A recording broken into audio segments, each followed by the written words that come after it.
What is the first thing should you do to learn English? And why can some English learners understand more than others? Why can they speak better or even read and write better?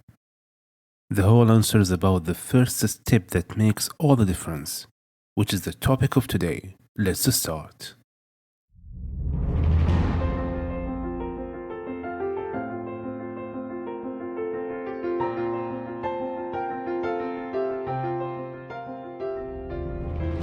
Hello, everyone, and welcome to English Pages Podcast. I'm your host, Mahdi Ibrahim, an English teacher and a blogger. In this podcast, I will show you information, tips, and strategies to improve your English and take it to the next level. So happy and excited to have you here in this episode. And before we start, let's have our word of today.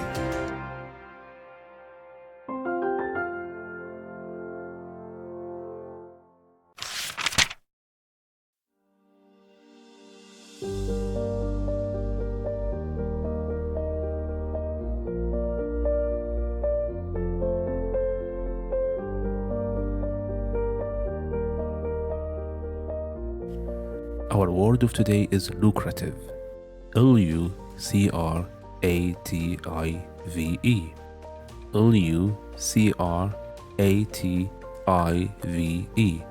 It is an adjective and means producing a lot of money or profit.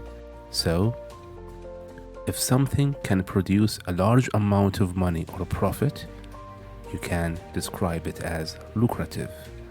And here you are some examples. 1. A lucrative business. 2.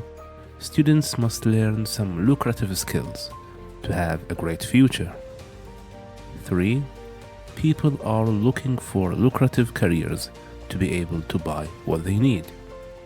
So, lucrative is the word of today, and never forget to be aware of this word while listening to this episode. And let's see if you can find it. Make sure also you take the chance and use this word as much as you can.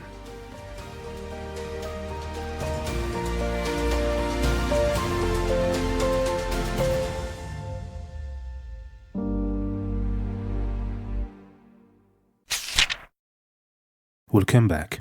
A lot of English learners ask about the starting point to learn English. Today we'll reveal the secret and we will let you know what is the first step and why and also how you can do it.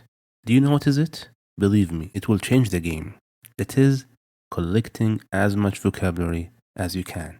Yes, it is starting to learn more new words. And if you ask why, I will tell you 3 reasons why you must start learning English by learning new words. I know that you have a lot of techniques, a lot of things to do in terms of learning the language, but having new vocabulary is a game changer actually. Let's know why. The first reason, you must have the tools. And as you can see, any skill that you would like to improve, you must have the tools of that skill. For example, if someone would like to improve his painting skills, so he must have the brushes. Believe me, no one can learn how to paint without having the brushes. The same thing with English. No one can practice the language, no one can speak English unless he has the sufficient number of new words. The second reason is to understand and to be understood. If you go to a doctor and you want to describe for the doctor, you want to tell him what illness you have, you must know the meaning of cough, for example.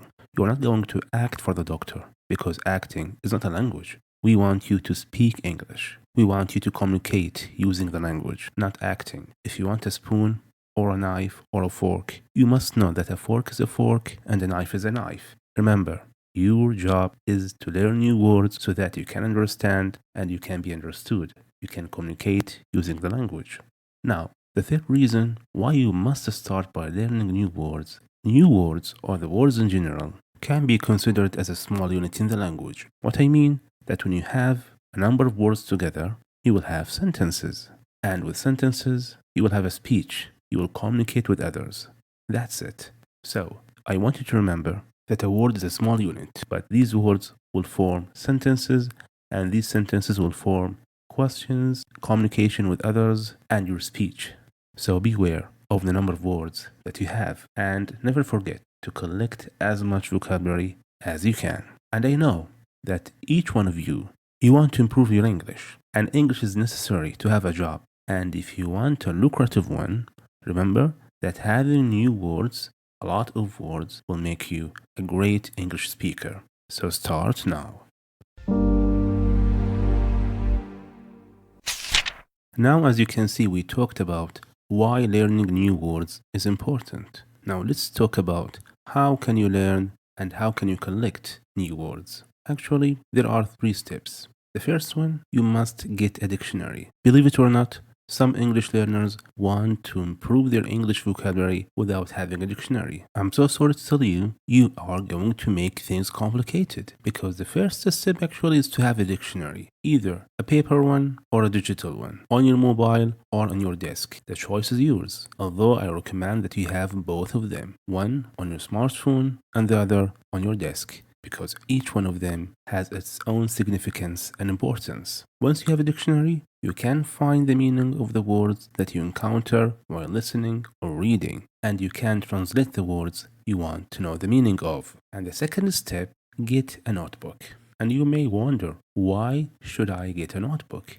Actually, the notebook will work as a record. You will write down the new words. Why you should write them down? Because if you only translate the words, most probably you may forget them. But if you keep writing down the new words in a notebook that you carry with you anywhere, it should be a pocket one with a small size that you can take with you anywhere, you will be able to review, to read, to revise these new words in daily basis, anytime and anywhere. And that's the secret. In this case, you will have a lot of new words. You can carry them with you anytime. If you are a student, you might be asked by your teacher to have a notebook for that, and that's a good idea. So please take care of this notebook. Now, the third step. Guess what is it? Can you guess? It is very simple. Step 3 is to use the words. Yes, it is not enough to translate the words. It is not enough to write them down in a notebook. What is more, and what is the aim also of having the words, is to use them. Use them with your friends. Make sentences. Try to communicate with others using these words. And if you think that you don't have anyone to speak English with, to practice these new words with someone, never forget that you have one who is with you all the time.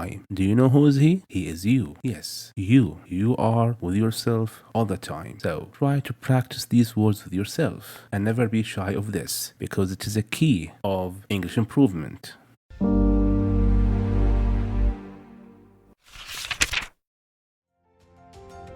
By this we come to the end of this episode. We had the word of today, lucrative, and as you can see, vocabulary is a must if you want to learn English, and make sure you start by learning as much new words as you can. See you next time. I wish you a good day full of English and happiness. Goodbye.